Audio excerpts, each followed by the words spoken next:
जगह है ईरान का इस्फहान। अमेरिकी पायलट का रेस्क्यू। आपको ये वीडियो किसी वॉर गेम की तरह रोमांचक लग सकता है, लेकिन ये उस ऑपरेशन के आखिरी चरण की कहानी बयां कर रहा है जिसमें अमेरिका और इजराइल के 5 विमान और 100 कमांडोज शामिल थे। या खुदा, या खुदा।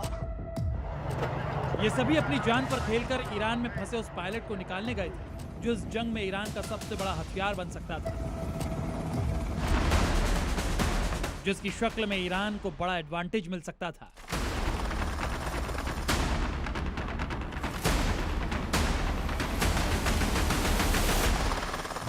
ये वीडियो अमेरिका के व्हाइट हाउस की तरफ से जारी किया गया। अगर इस वीडियो का एम्बियंस ध्यान से सुने तो हमले की पूरी भयावहता आपको साफ समझ में आएगी।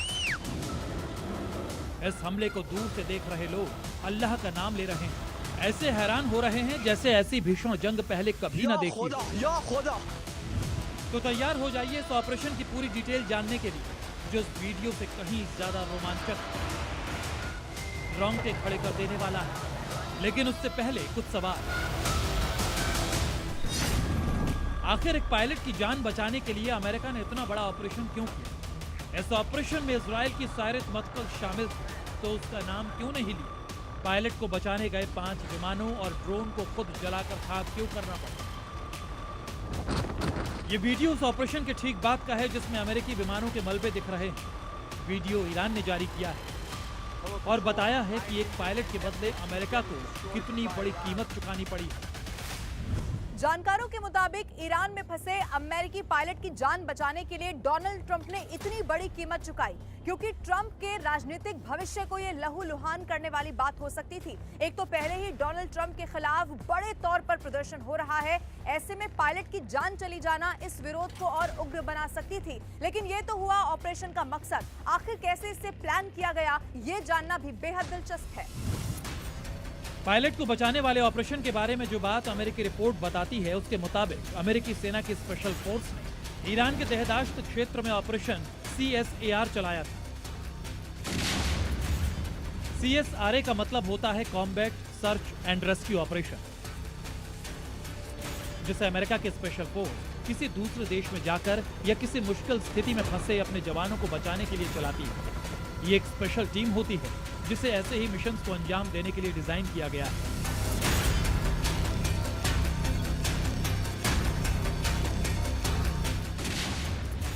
लेकिन ये मिशन अपनी बनावट में ही इतना जोखिम भरा था कि एक वक्त ऐसा लगा कि अमेरिका और इजराइल के सभी 100 कमांडो इसी ऑपरेशन में मारे जाएंगे और इसकी नाकामी के साथ ईरान अपनी जीत की पूरी इबारत लिख डालेगा। ऑपरेशन के बारे में खुफिया सूत्रों के मुताबिक तेहरान के दक्षिण में इस्फहान का ये इलाका घना पहाड़ी क्षेत्र है। यहाँ अमेरिका इजराइल के स्पेशल कमांडोज MC-130 विमान से पहुंचे, लेकिन पायलट को बचाने के बाद कमांडोज को ले जाने वाला विमान खराब हो गया। MC-130 के साथ 4 हेलीकॉप्टर्स में भी तकनीकी खराबी आ गई। रेस्क्यू टीम चूंकि बड़ी थी, इसलिए इन्हें कई चरण में बाहर निकाला गया। रेस्क्यू टीम को बाहर निकालने में इजरायली सायरत मत्कल फोर्स ने बड़ी भूमिका निभाई। सायरत मत्कल ने ही पायलट की लोकेशन ट्रैक की और वहां तक पहुंचने का प्लान बनाया। सायरत मत्कल के एजेंट्स वर्षों से ईरान में एक्टिव हैं और इसके हर टेरेन से वाकिफ हैं। इन्होंने ही अमेरिकी पायलट को जीवित बाहर निकालने का प्लान बनाया और अमेरिकी फोर्स को पूरी रणनीति बनाई। लेकिन ऑपरेशन के लास्ट स्टेज में जब विमान खराब हो गया तो एक बार भी ऐसा लगा कि यहां से ना पायलट ले जाया जा सकेगा और ना ही उसे बचाने आए कमांडो।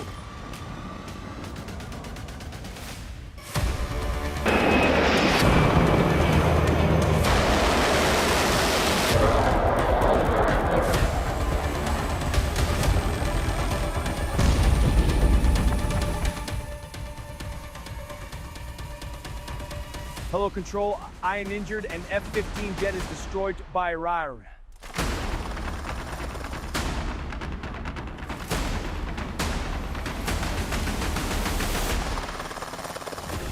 ईरान में फंसे अमेरिकी पायलट को बचाने में ट्रंप की सेना के सामने दिक्कत ये थी कि उसे इस्फहान में पहाड़ी टेरेन का कोई अंदाजा ही नहीं था।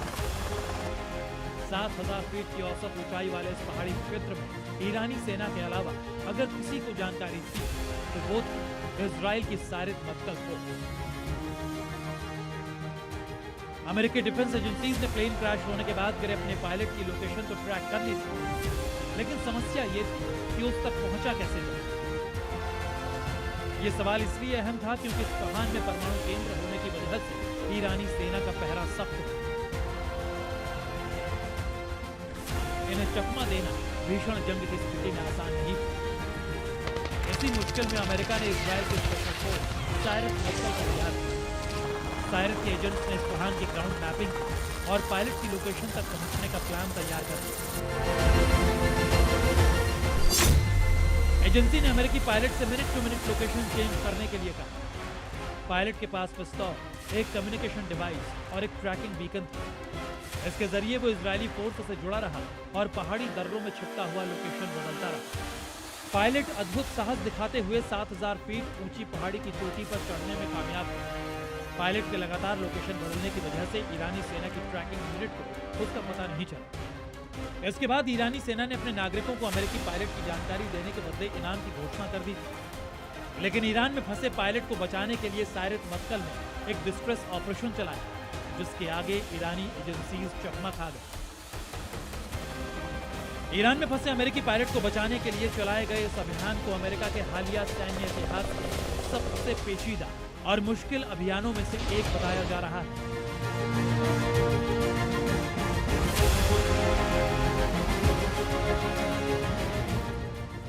इस ऑपरेशन को सफल बनाने के लिए एक तरफ स्पेशल ऑपरेशन फोर्स तो वहीं इंटेलिजेंस की टीमों को तैनात किया गया। उधर ईरान के उस हवाई क्षेत्र को सेफ पैसेज देने के लिए दर्जनों अमेरिकी विमानों की तैनाती भी की गई और उसके बाद अमेरिकी कमांडो पायलट की मौजूदगी वाली जगह पर पहुंचे और उसी के बाद उसकी चोट को ठीक करके उसका रेस्क्यू कर लिया गया। लेकिन यहीं पर जानना बेहद दिलचस्प है कि इजरायल की ये स्पेशल फोर्स यानी कि ग्राउंड बेस देने वाली साइरस मक्कल है क्या।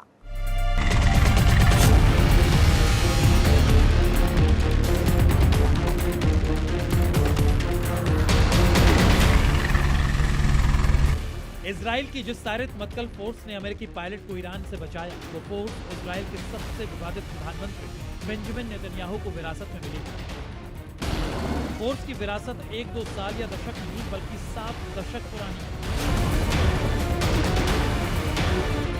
ये दूसरे विश्व युद्ध के ठीक बाद का दौर था, जब इजराइल आज की तरह आक्रामक नहीं बल्कि अपने पड़ोसियों से मित्रता, सद्भाव कायम कर एक यहूदी देश के तौर पर स्थापित हो रहा था। इसमें वो ईरान भी था, जो इजराइल को सबसे पहले मान्यता देने वाले देशों में से था। बताया जाता है कि इजराइल की शुरुआती फोर्स और इंटेलिजेंस एजेंसीज ईरान एक साथ काम करती थी। ईरान इन्हें ट्रेनिंग देता था और इजराइल उसे तकनीक। लेकिन अंदर ही अंदर इजराइल एक ऐसी सीक्रेट फोर्स तैयार कर रहा था जिसकी भनक ईरान जैसे करीबी सहयोगियों को भी नहीं थी।